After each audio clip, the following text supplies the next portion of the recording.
Chinook salmon are the most powerful salmon in the world. Would you agree with that statement? And to prove this point, we have an expert-led Togiak solo episode roundup. And you will be taking away some of the best practices when swinging for big salmon and steelhead so you know how to make the most of your next big trip this season. Hey, how's it going today? This is Dave, host of the Wet Fly Swing Podcast. We've got a killer solo episode today, and we're going to be breaking down the top 14 tips for swinging for big Chinook salmon up in Alaska. And a lot of this is going to apply to other species as well. And all these tips and tricks come from solo episodes this year about Togiak.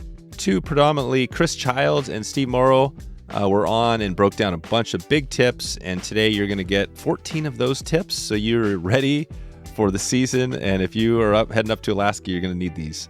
All right, and before we get into today's tips and tricks on Alaska, I wanted to share a story that really reminded me of why this trip is so important, because we never know. I'm going to go back, and this with the changing world, the changing Chinook runs, everything is changing. You never know when you're going to get a shot at this stuff, right? So if you've been thinking about Alaska, if you've been thinking about Chinook salmon fishing, this could be possibly your last chance to get a shot at these fish. And the story I'm going to tell is about Will Blair. And back in 2022, January 25th, this is episode 283, we had an episode that went live on Kamchatka, fly fishing with Will Blair. It was an amazing episode, one of our biggest ever.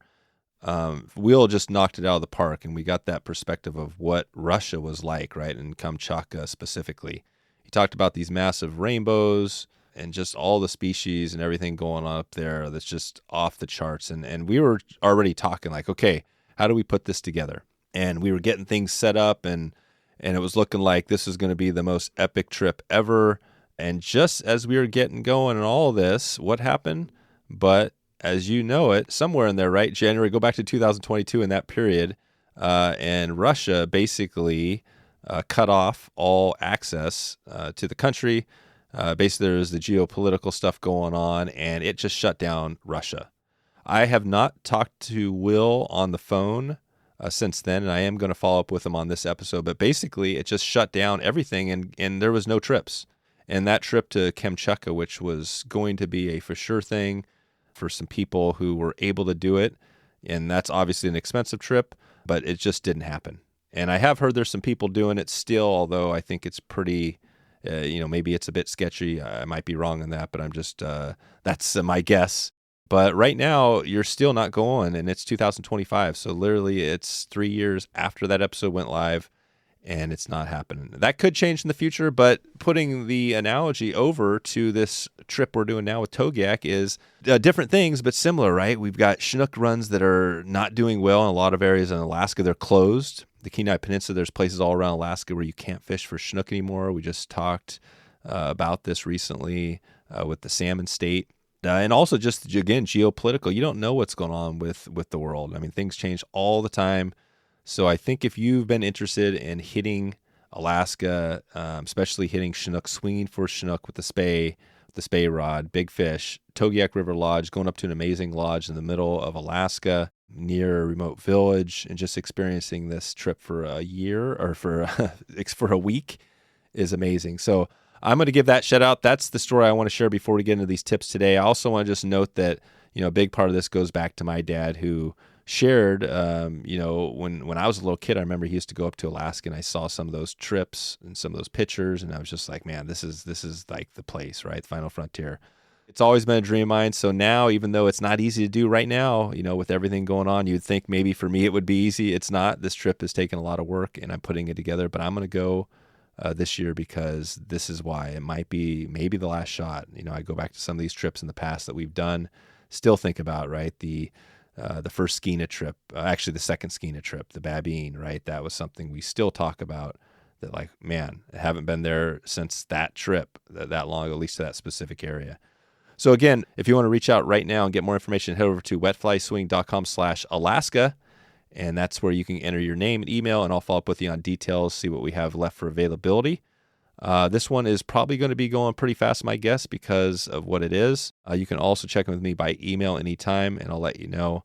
But sign up there, and we'll get you the details. All right, let's get into this. You know where to go. And now we're going to give you the tips and tricks that are going to apply to not only this trip, but other areas where you're fishing for big Chinook salmon. And I want you to get a few tips out of this one, whether you're going on this trip or not. So let's jump into it. Here we go. Top 14 tips and takeaways from podcast episodes we've done with them. They run this operation up on the Togiak. Basically, Steve is running this with the crew, and they're running a Spey camp. So this is what we're planning on doing, is hitting the Spey camp. So if you are ready for Spey camp on steroids, this is going to be the one to be at in Togiak style. So I'm going to talk about the gear you're going to need and all the tips that came from those episodes. I'll have links to those in the show. And at the end, we'll talk more about the giveaway. But let's get into it. Let's talk about these 14 tips for Chinook salmon fishing, this quick solo episode roundup. The first tip we have today is use the broadside presentation. So unlike traditional steelhead techniques, so casting at a 60 to 70 degree angle is better than a 45, and it increases your chance of getting that fly broadside to salmon. So for the most part, they're going to want that fly more broadside, and that's going to be a big part versus steelhead, which sometimes you can cast at a 45 and down, but not with Chinook. You're going to be wanting to go broadside. All right. Number 2, the grab is aggressive. So something to realize, and we've heard George Cook talk about this in the past episodes. We have links to that in the show notes as well, but he talks about let them chew on the gum, right? Chew on it a bit. And so when you get that first touch, you got to let them chew the gum, let them eat before the action begins. So that's before any setting of the hook, let them chew the gum. All right, number 3, Chinook hold differently than steelhead. So they prefer deeper water and won't hold as long, right? So steelhead are coming in, maybe they're in there for longer periods of time, but Chinook, as they're coming up with the tides for the most part, especially at Togiak, they're going to be coming in and ready to roll upstream. So most bites also happen in the first third of the swing, so not on the hang down. So you hit it broadside, so that first third is where they're going to hit, and that's why we're going to talk about the sinking lines and what you need here in a bit, and why you need to be ready to rock and roll. All right, number 4, adjust your gear to the water type. The boys talk about the longer rod, 14-foot 9-weight. So we're not talking 12-foot or 13-foot. The 14-foot rod 9-weight is a standard, and it allows basically control of the heads and the lines. That's why this is a bigger part of Chinook, because we're using some heavier gear, and there's going to be some places where you're going to need that longer rod to fish that fly effectively. So that's floating or sinking. Adjust your gear type. All right, number 5. So the fight is no joke. King salmon are massive. They take massive blistering runs. They keep drag. So basically, you need to keep your drag kind of like that normal steelhead, but be prepared to chase down the fish. I would tune it up a little bit and keep it tight. But when these fish run, you let them run and then wait till they stop, and then you can start rinking down on them. If you try to clamp down too hard at the start, you might break them off.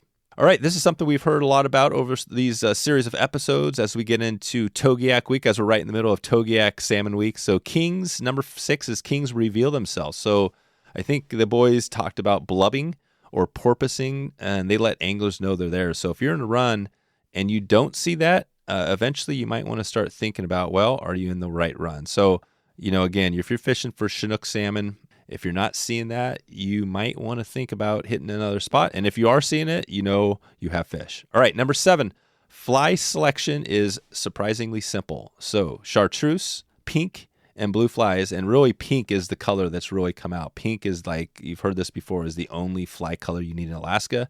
Pink is where you need to go.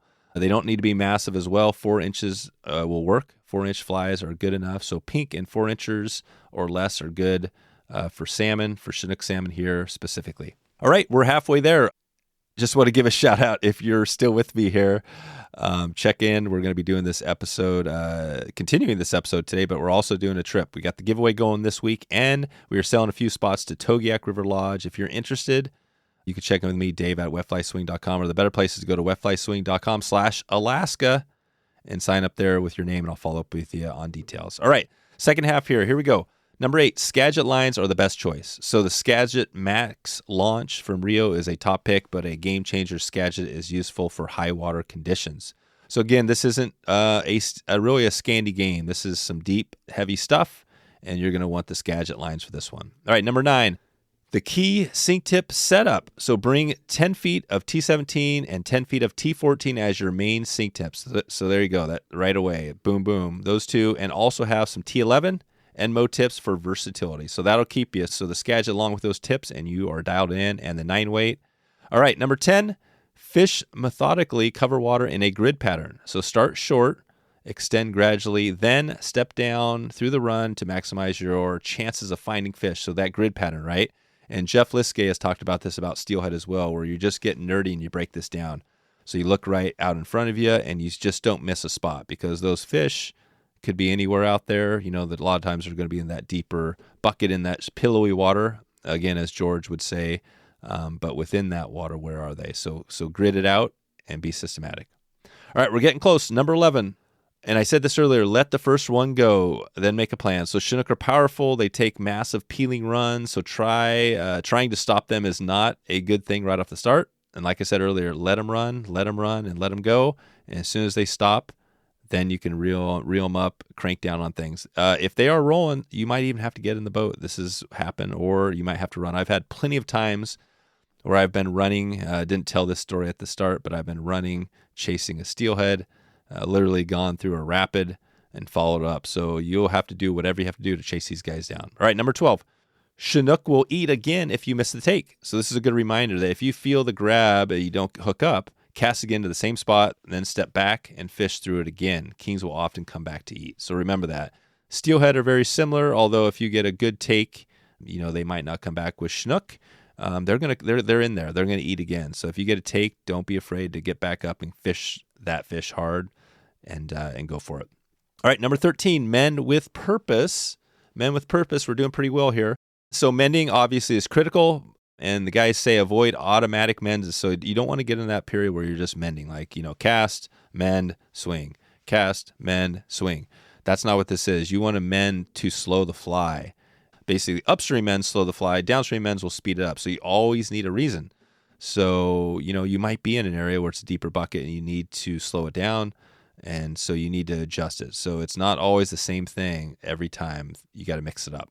All right, and the last tip from the Togiak River Lodge, from the crew on the episodes we've done up there, is swing speed matters. So again, fish deliberately. A slow, controlled swing in the right part of the water column makes all the difference. Fish your fly with intent every time. So this is just a reminder. I think this is a great place to leave it up, that it is all deliberate. You're not just mindlessly casting and swinging. You're actually doing something out there. And the thing you're doing is trying to get a fish to take, and you're trying to get her to take because that fly looks natural. So how do you adjust your swing speed to get the right depth to the fish? How do you adjust this so you're getting that fly broadside? All these tips, 14 tips. Like I said, we'll put links in the show notes. Chris Childs specifically, Steve Morrill specifically had these tips. These were great episodes, and we got more to come. But today, I just want to give you that highlight because these are some of our biggest tips for Chinook as we get prepared for this trip. We're going to be heading up there this year in July. If you're interested, you can do two things. Right now, you can enter the giveaway. That's going on right now, wetflyswing.com/giveaway. And you can also follow up to find out if you want a spot and you want to save a spot and get a paid spot for this trip. Go to wetflyswing.com/Alaska. Sign up with your name there. I'll follow up with you on details. This is huge, and this is a trip that is definitely once in a lifetime.